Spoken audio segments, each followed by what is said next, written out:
This information is not intended to cause anyone or any group to feel denigrated or hated, but is rather an attempt to shed light on the appropriation by a people of another people's identity.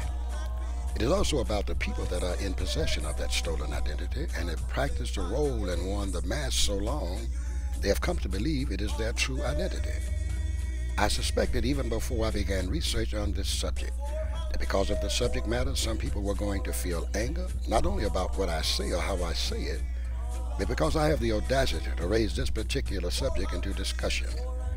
It was during my seminary days at San Francisco Theological Seminary while studying the Old Testament under the renowned professors Marvin L. Cheney and Robert B. Coote that I made the connection between the ancient Israelites and the people that are biblically referred to as Ethiopians and Cushites.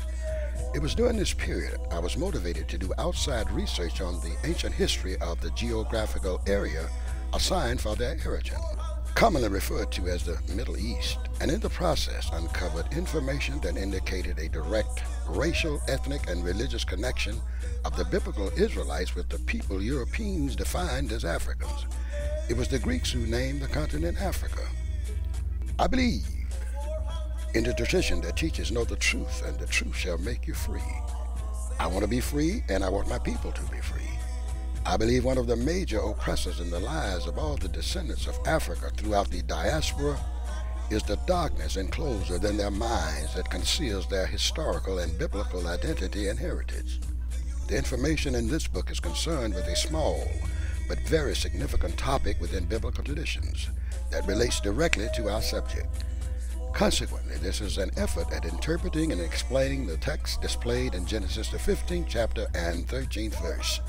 In this text, Yahweh promises Abram his descendants would be enslaved for 400 years in a strange land. The assertions, claims, and conclusions in this book were reached by approaching the biblical text in the context of a faith base as opposed to a purely historical document. It is not about the wider context except as it contributes to the biblical context, which is treated as primary. I've previously approached and dealt with this subject in a book I wrote called The Black Presence in the Biblical Exodus.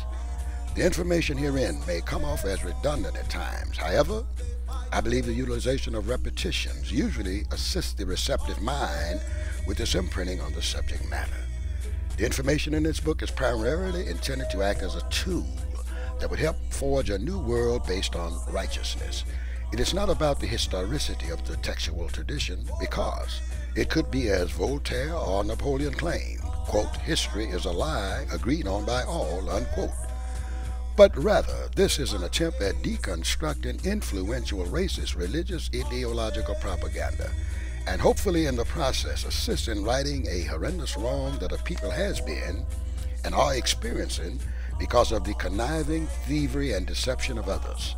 This deceptive darkness has covered the truth and assisted in the process of the eradication of their memory and consequently their connection with a very precious heritage. If a person is convinced of the reality of a past event, or the existence of Santa Claus for that matter, then the past event occurred and Santa Claus exists within that person's reality. You see, a man really is as a man thinketh. It must be remembered, truth is individually discerned through the filters of each person's life experiences after being carefully considered by that individual.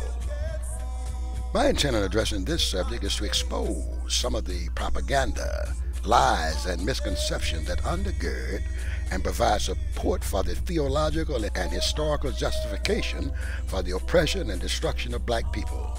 This information was gathered through research and subjected to the thought process, and then it was filtered through my personal experiences and delivered to you from the perspective of a faith-based interpretation. However, it is supported by scientific evidence and the opinion of others about what the Bible evidently reveals regarding the ancient Hebrew Israelites and the European Jews. My people are destroyed for lack of knowledge. Because thou hast rejected knowledge, I will also reject thee, that thou shalt be no priest to me. Seeing thou hast forgotten the law of thy God, I will also forget thy children. We The so-called Negroes are Yahweh's people that were cut off from our heritage and have no knowledge of who we are/were. The Spirit of truth has arisen now because this is the time.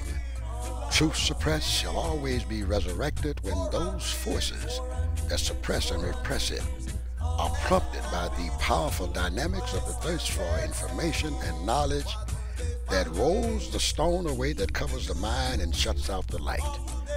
Don't forget that the purpose of the Spirit of truth is to guide us into all truth, according to Jesus/Yahushua in the Gospel of John, and I quote, "Howbeit, when he, the Spirit of truth, is come, he will guide you into all truth. For he shall not speak of himself, but whatsoever he shall hear, that shall he speak.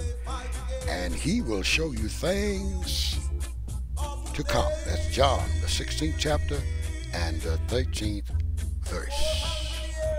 I say to black people and all right-thinking people, you need to read this book, The Jewish Masquerade.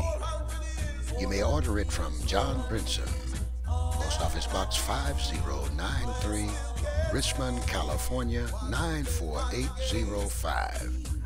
Please enclose $14.95 per book, plus $3.50 shipping and handling, for a total of $18.45. Allow 3 weeks for delivery. Or you may order it directly over the internet at www.outskirtspress.com/The Jewish Masquerade.